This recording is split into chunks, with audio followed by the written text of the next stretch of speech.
So while revisiting Project 2025 this week, a video has resurfaced from 8 months ago, and it's important to get it out in front of as many people as possible. Mike Davis, a MAGA lawyer and possible AG for Trump if Trump wins, was on a far-right extreme podcast called The Benny Show. And on it, Davis vowed to help Trump take back the White House, and he has already made a disgusting and disturbing to-do list ready to implement during the first few weeks. Take a look. 25. Mike, I've never called for lava to rain down from the heavens, but maybe upon Washington, D.C. Would you be that sweet red hot lava for us? I've never been called sweet, and you call me Sweet Ginger, so I think I meant then. During my 3-week reign of terror as Trump acting attorney general, before I get chased out of town with my Trump pardon, I will rain hell on Washington, D.C. We've talked about this, Ben. I have 5 lists ready to go, and they're growing. List number 1, we're going to fire. We're going to fire a lot of people in the executive branch and the deep state. Number 2, we're going to indict. We're going to indict Joe Biden and Hunter Biden and James Biden and every other scumball, sleazeball Biden, except for the 5-year-old granddaughter who they refused to acknowledge for 5 years until the political pressure got to Joe Biden. Number 3, we're going to deport. We're going to deport a lot of people, 10 million people and growing, anchor babies, their parents, their grandparents. We're going to put kids in cages. It's going to be glorious. We're going to detain a lot of people in the D.C. Gulag and Gitmo. And list number 5, I'm going to recommend a lot of pardons. Every January 6th defendant is going to get a pardon, especially my hero, Horn Man. He is definitely at the top of the pardon list. We actually went out and have some upcoming content with Jacob Chansley. Here's some backstory about Mike Davis, a horrible person that wants to help run the government. So how much worse can it get? Well, for the answer to that, don't just listen to Trump right now. Listen also to the people Trump might hire to execute his second-term agenda. People like this guy. We're going to fire a lot of people in the executive branch and the deep state. We're going to indict Joe Biden and Hunter Biden, and James Biden is going to get a pardon. Scary, dystopian stuff, I think. So who is that guy who thinks it'll be glorious to put kids in cages, I hear you ask? Just some rando with a podcast trying to draw more crypto and survival seed advertisers? Sadly, no. He's Mike Davis, a conservative lawyer and activist with a serious inside track to a top job under a President Trump 47 at the Justice Department. A top job with power over prosecutors and investigators and armed agents. In fact, that interview with him I just showed you, that was a job audition of sorts. Let me start the tape a few seconds earlier. During my 3-week reign of terror as Trump acting attorney general, before I get chased out of town with my Trump pardon, I will rain hell on Washington, D.C. We've talked about this, Ben. I have 5 lists ready to go, and they're growing. List number 1, we're going to fire. We're going to fire a lot of people. Okay, but still, there are a lot of random white guys with law degrees out there going full MAGA and trying to ingratiate themselves with Donald Trump ahead of a possible second term. But Mike Davis is different. For one thing, he's top of mind in Trump world for the top legal job. There's a couple people that you could put in positions like that. We talk about Mike Davis as Attorney General. Like Mike Davis, and Kash Patel be like interim AGs. And he got a shout out in a recent TV appearance by Steve Bannon. You think somebody that's struggling? You think somebody that's struggling right now in the economy cares about firing random deep state people, indicting Joe Biden's there's many things brother, Tim, deporting did people? I say that's all they're going to do? That's Mike Davis will probably be the Attorney General. Now, Mike Davis is on their radar, not in spite of, but almost certainly because of his unhinged rhetoric. Calling kids in cages glorious barely scratches the surface of his far-right, frequently racist statements. I want to come to those in a moment. But there's something else big here, because Mike Davis is exactly what the Trump administration lacked last time around. A skilled, even competent veteran of Beltway legal politics and right-wing causes, one who seems keen to transform Trump's darkest fascist impulses into an actual policy agenda. In fact, he's a microcosm of the mainstream GOP establishment's move to the far right in the age of Trump. As former GOP operative turned never-Trumper Tim Miller put it recently in The Bulwark, Mike Davis is not some random caddy whom Donald Trump drummed up at Bedminster to issue foreign policy decrees via tweet. He's a guy who has had serious jobs for the Bush DOJ, Newt Gingrich, and Judge Gorsuch. It's true. Listen to the man himself. I ran Justice Gorsuch's confirmation effort from the outside. I ran Justice Kavanaugh's confirmation effort from the Senate Judiciary Committee. Yes, Mike Davis went from helping confirm Neil Gorsuch to becoming a law clerk for Justice Gorsuch at the age of 39, to then becoming chief counsel for nominations on the same GOP-run Senate Judiciary Committee that got Gorsuch confirmed. A real right-wing revolving door. On that committee, Davis crucially played a major role in helping stack federal courts with hundreds of hard right, but far right as well, Trump-nominated judges, including, yes, Brett Kavanaugh, whose own Supreme Court nomination was held up by serious allegations of sexual assault and alcohol abuse.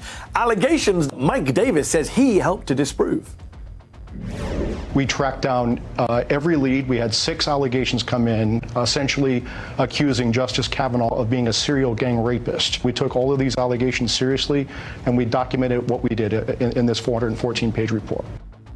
What Davis fails to mention is that he and his boss on the Judiciary Committee, GOP Senator Chuck Grassley, basically and conveniently outsourced everything to a rushed FBI investigation that we would later learn didn't investigate thousands of tips that it got about Kavanaugh, but simply forwarded them to the Trump White House.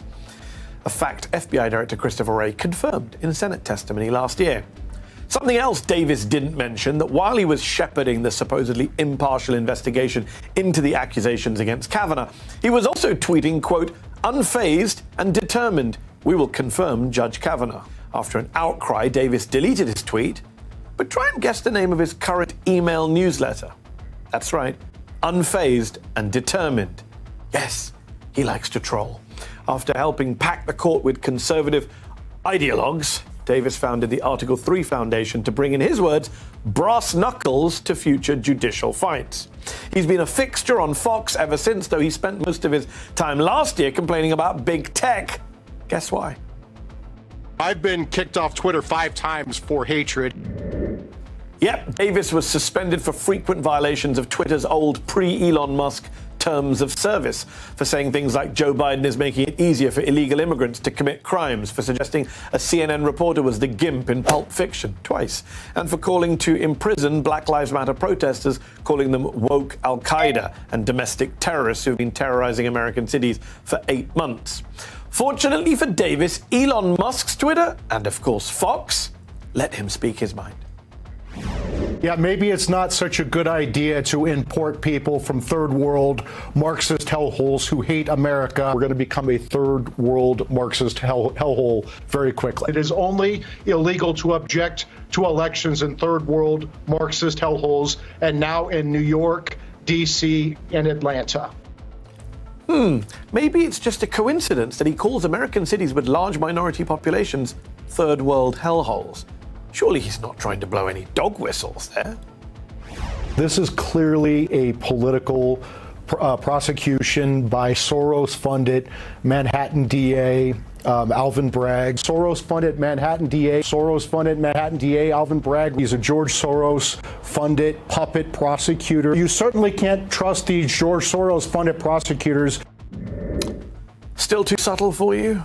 Then move to Twitter, where Davis has written, quote, "The violent black underclass is a danger to America. We must resume the mass incarceration of these thugs. In the meantime, Americans must arm up.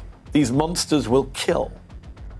Davis has in fact told followers to arm up at least 16 times on Twitter, to arm up against the violent black underclass, against Soros-backed DAs, against county attorneys, against Democrats in general, all while tweeting the individual names of journalists, college professors, and politicians he would send to the gulag, including saying that he would throw Tim Miller, that never-Trump Republican you just saw interviewing Bannon, who is a gay man, quote, in the women's cell block in the DC gulag.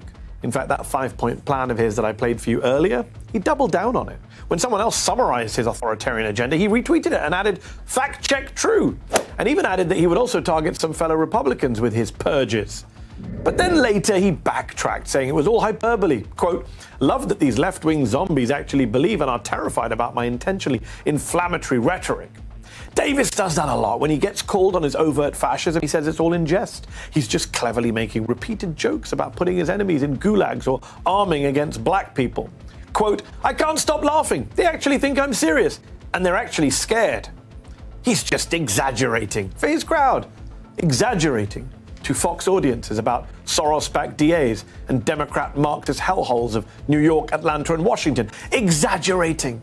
Do you think that's why Donald Trump Jr. and Steve Bannon want him in the next Trump cabinet? For his exaggerating? Do you think Donald Trump likes this guy for his metaphorical fascism? As Tim Miller puts it, racist demagoguery, conspiratorial thinking, promises for retribution against enemies. This is Trump's stated agenda for 2024, and people like Mike Davis stand ready and willing to execute it. Remember, the 3 attorneys general who Trump employed during his first term pre the election were either establishment conservatives who could only take his authoritarianism so far, hey Jeff Sessions, hey Bill Barr, or were just incompetent yes men. Looking at you, Matt Whitaker. Mike Davis is super authoritarian and, as we've discussed, super competent. That makes him super dangerous. But he's just one guy, right? Well, not exactly. Because there may be up to 53,999 others. This week, new Axios reporting revealed that, quote, hundreds of people are spending tens of millions of dollars to install a pre-vetted, pro-Trump army of up to 54,000 loyalists across government to rip off the restraints imposed on the previous 46 presidents. Yes, you heard that right. Trump's allies are filling up a database with tens of thousands of his loyalists, eager for a job. They're being screened, but not for experience or qualifications or, competence. They're being screened for right-wing political purity. For example, do they agree or disagree with statements like, quote, the U.S. has the right to select immigrants based on country of origin? In other words, they're looking to fill the United States government with far-right ditto heads ready to push Trump's agenda as far as they possibly can. Remember Don Jr. touting Mike Davis as Attorney General? Well, here's who else he's suggesting for his father's second administration. Laura Loomer's turned out to be a warrior for your dad. Listen, she's a bulldog, man. I'll say that. She gets after it. I'd love this press secretary just to watch D.C. just explode. Yes, Laura Loomer, far-right conspiracy theorist, proud Islamophobe, self-proclaimed white nationalist, as press secretary. But what could Laura Loomer, Mike Davis, and these die-hard Trump minions do exactly? Well, the New York Times gave us a hint over the weekend. Quote, to ease the strain on ICE detention facilities, Mr. Trump wants to build huge camps to detain people while their cases are processed and they await deportation flights. Huge camps where they'll confine large concentrations of foreigners. If only history had a name for camps like that. And as reported by the Washington Post, Team Trump have a plan to use the Insurrection Act to deploy the U.S. military against protesters. The Post says Trump has also talked about prosecuting his critics like President Biden or his own former Attorney General, Bill Barr. Hey, maybe he can ask AG Mike Davis to send them to Gitmo. Look, the former and possibly next president of the United States and his acolytes are openly threatening to unleash an American fascism on the American people. But you don't have to just read or believe the reporting in Axios or the Times or the Post. The man himself isn't hiding just how authoritarian and, Nazi-like he plans to be. In honor of our great veterans on Veterans Day, we pledge to you that we will root out the communists, Marxists, fascists, and the radical left thugs that live like vermin within the confines of our country. Vermin. As some in our media pointed out, Trump's vermin line and his calls to stop the, quote, threat from within were callbacks to Nazi dictator Adolf Hitler and fascist dictator Benito Mussolini. And get this, when asked about that vile fascist rhetoric, a Trump campaign spokesman told the Washington Post, quote, those who try to make that ridiculous assertion are clearly snowflakes. And, wait for it, their entire existence will be crushed when President Trump returns to the White House. Ah, yes, the death of irony, another hallmark of fascism.